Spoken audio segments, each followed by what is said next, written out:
Nous avons une question provenant des commentaires sur YouTube. Elle dit « Bonjour Mahdi.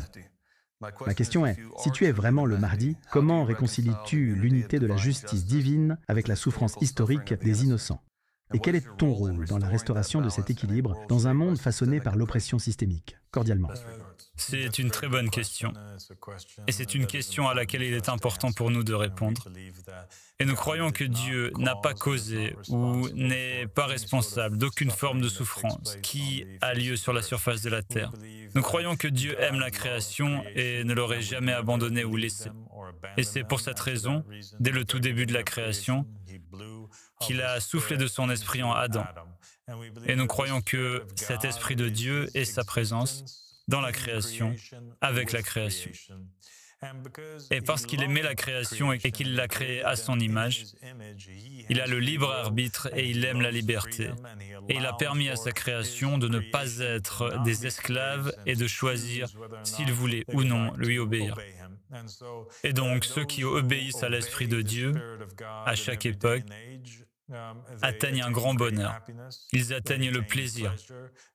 Ils ont beaucoup de succès sur la surface de la terre. Et nous retrouvons cela dans beaucoup de narrations où il y avait des périodes durant lesquelles les gens se rassemblaient derrière le calife, ou l'imam désigné divinement, ou le porteur de l'Esprit de Dieu. Et nous croyons que la souffrance est une conséquence directe de l'abandon et du rejet de l'homme désigné par Dieu, qui possède en lui l'Esprit de Dieu. Ainsi, désobéir et rejeter Dieu dans la création est la véritable source de misère et de souffrance sur la planète. Et donc, parce que les gens ont choisi de rejeter Dieu, les innocents souffrent en conséquence de leurs actes, car ils prennent de mauvaises décisions en dehors des commandements de Dieu. Et cela provoque la souffrance sur la terre. C'est ainsi qu'elles sont réconciliées. Mon rôle dans tout cela, c'est que je suis un rappel, qui rappelle, comme tous les autres imams et prophètes et messagers, le véritable chemin de Dieu, sa religion. Je suis envoyé par Dieu en cette époque pour reprendre son peuple et pour changer le monde, pour sauver le monde avant qu'il ne soit trop tard, à cause des actes de l'homme.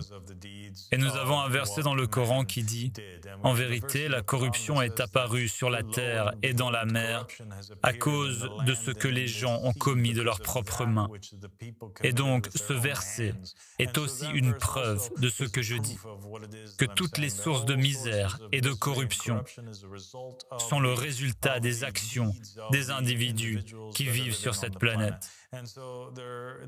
Et donc l'humanité, à ce moment précis, est allée trop loin.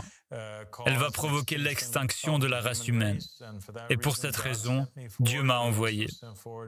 Et il a aussi envoyé mes compagnons, les promis, les meilleurs compagnons que tout prophète et messager en toute époque, les loyaux, les réincarnations des prophètes, des messagers et des anges qui vont aider à reprendre la planète des mains de Satan et de ses compagnons. Et donc maintenant, c'est la première étape. C'est une guerre spirituelle, c'est un éveil, c'est une étape de prédication de la vérité aux gens et de rassemblement de ces âmes depuis les quatre coins de la terre, les tribus perdues d'Israël, les individus qui ont été choisis par Dieu.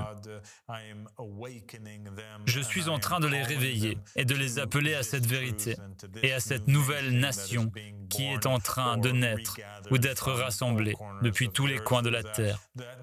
Cette nation qui héritera de la terre qui vient. C'est en train d'arriver maintenant. Ça me fait toujours penser à ce verset, Isaïe 11:12. « Et il élèvera une bannière pour toutes les nations et rassemblera les dispersés d'Israël des quatre coins de la terre. » Exactement.